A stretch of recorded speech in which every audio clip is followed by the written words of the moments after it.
हाँ दोस्तों, नमस्ते। मैं विनोद सरवा आपके अपने इस YouTube चैनल पर आपका एक बार पुनः स्वागत करता हूँ। हम कक्षा 10 के विषय हिंदी की पाठ्य पुस्तक क्षितिज के पद्य खंड के पहले पाठ पर बात कर रहे हैं। पहला पाठ है सूरदास के पद, और सूरदास के पदों के विषय में यदि बात की जाए तो उनसे पहले उनकी बुनियादी जानकारी के लिए हमने सूरदास का जीवन और रचना परिचय पढ़ा। उसके बाद पहला पद, दूसरा पद और ये तीसरा पद आपके समक्ष बोर्ड पर लिखा हुआ है। इसकी व्याख्या भी हमें करेंगे। व्याख्या करने से पहले एक छोटी सी बुनियादी जानकारी और मिल जाए ले लें। सूरदास के द्वारा 3 ग्रंथों की रचना की गई थी। पहला था सूरसागर, उसके बाद में था साहित्य लहरी, उसके बाद में दूसरा पद है उनकी यह ग्रंथ है साहित्य लहरी, और तीसरा है सूरसारावली। क्योंकि रचना जरूर 3 ग्रंथों की थी। ये कृष्ण के भक्त थे, और जो कृष्ण के भक्त हैं या कृष्ण का जो जन्म स्थान या उनका क्रीड़ा क्षेत्र जो था उस क्षेत्र को ब्रज बोलते हैं। तो इसलिए कृष्ण के भक्त होने के नाते इन्होंने जो अपनी रचनाएं की वो समस्त रचनाएं ब्रज भाषा में है। यदि इन दो ग्रंथों की रचना नहीं भी करते तो भी सूरदास उतने ही प्रसिद्ध होते, तो भी हम 10वीं कक्षा में उन्हें पढ़ रहे होते। सूर सागर उनकी प्रसिद्धि का सबसे मुख्य कारण है। इस सूर सागर में एक जगह है भ्रमर गीत नाम का एक प्रसंग आता है। भ्रमर गीत प्रसंग आता है। भ्रमर गीत में क्या होता है, कृष्ण का जन्म जेल में हुआ, वो वृंदावन ले गए, वहां से बड़े हुए गोपियों के साथ उन्होंने और गायें चराई, गोपियों के साथ उनका प्रेम हुआ, रासलीला हुई। अब क्या होता है, बड़े हो जाते हैं कृष्ण, और कृष्ण पुनः मथुरा चले जाते हैं। कहां चले जाते हैं, मतलब गोकुल कहा जाता है वृंदावन क्षेत्र को। गोकुल से मथुरा चले जाते हैं। मथुरा जाने पर और गोपियों ने उनको खूब संदेश भेजे।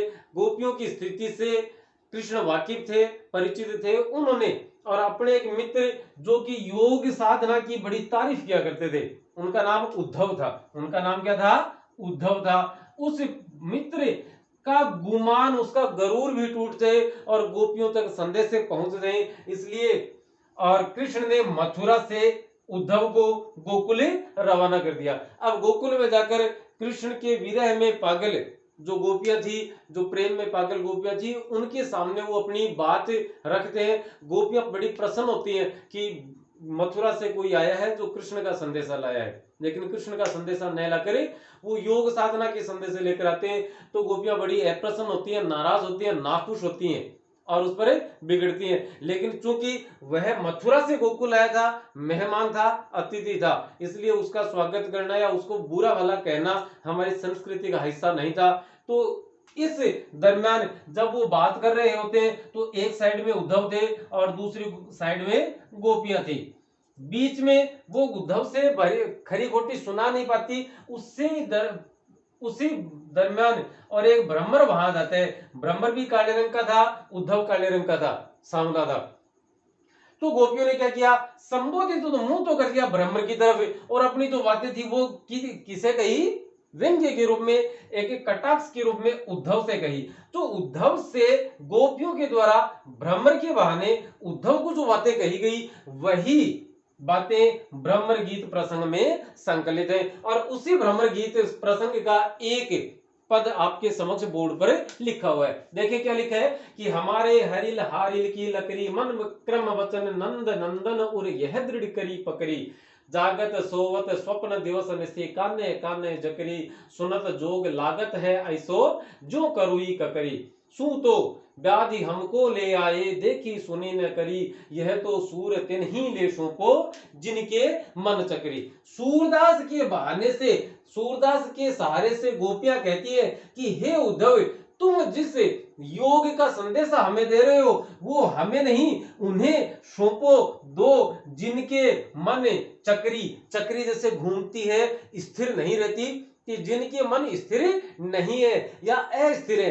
अर्थात हमारा मन तो कृष्ण के प्रति समर्पित है, तो जिनका मन अस्थिर है उन्हें आप यह योग साधना का संदेश दीजिए। देखते हैं शब्दार्थ। पहले हरि का अर्थ है कृष्ण, हारिल एक पक्षी का नाम है और इसे हरियल भी कहा जाता है। ऐसा कहा जाता है, किंवदंती है कि हरियल नामक पक्षी को वृक्ष से, पेड़ से इतना अधिक प्रेम है कि वो हर वक्त उड़ते बैठते सोते जागते और अपने पंजों में पेड़ की एक छोटी सी लकड़ी या एक तिनका साथ रखता है। तो गोपियां कहती हैं कि हमारे लिए जैसे हरियल अपनी पंजों में और वो रखती है पेड़ का तिनका, उसी प्रकार से हम भी कृष्ण के प्रति पूर्ण रूप से समर्पित है।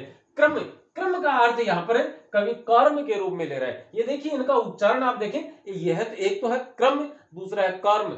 यह है क्रम, इसकी हम ये युग्म शब्द है, और इन युग्म शब्दों की यदि हम बात करें तो एक तो है क्रम और एक है कर्म।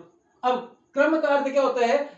लगातार, कंटिन्यूअस, निरंतर, सतत और निरंतर। आप इसे कह सकते हैं जैसे एक सिलसिला या लगातार, सिलसिला या लगातार, कि वह लगातार या निरंतर आगे बढ़ते रहो, कि क्रम से आगे बढ़ते रहो। जैसे कक्षा में किसी से को बाहर बुलाना है यदि बच्चों को हमें, तो ये बड़ी कक्षा है, एक एक करके बाहर बुलाते हैं, तो कहेंगे कि क्रम से सभी बाहर आ जाओ। तो लगातार, सिलसिले वाइज, सिलसिलेवार, एक एक करते हुए बाहर आए। और कर्म का अर्थ होता है कार्य। कर्म का अर्थ क्या है? कार्य। तो क्रम कि क्रमबद्ध तरीके से बैठ जाओ, भी क्रम से बैठ जाओ, रोल नंबर 1 से लेकर रोल नंबर 40 तक क्रम से बैठ जाओ, मतलब लगातार बैठो, 1 2 3 4। और ये कर्म कि मनुष्य अपने कर्म से महान होता है। जैसे Nelson Mandela, Mahatma Gandhi, doctor Ambedkar, Bhagat Singh, किन्हीं की वे बात आप करेंगे तो वो अपने कर्मों से महान हुए थे। कर्म का अर्थ है कार्य। अब कवि कहते हैं नंद नंदन। नंद, नंदन का अर्थ होता है पुत्र। हमेशा आप जैसे कहते हैं कि उसके हनुमान जी के लिए भी आता है कि जानकी, वो सॉरी अंजनी नंदन है ना, पवन सुत पवन नंदन।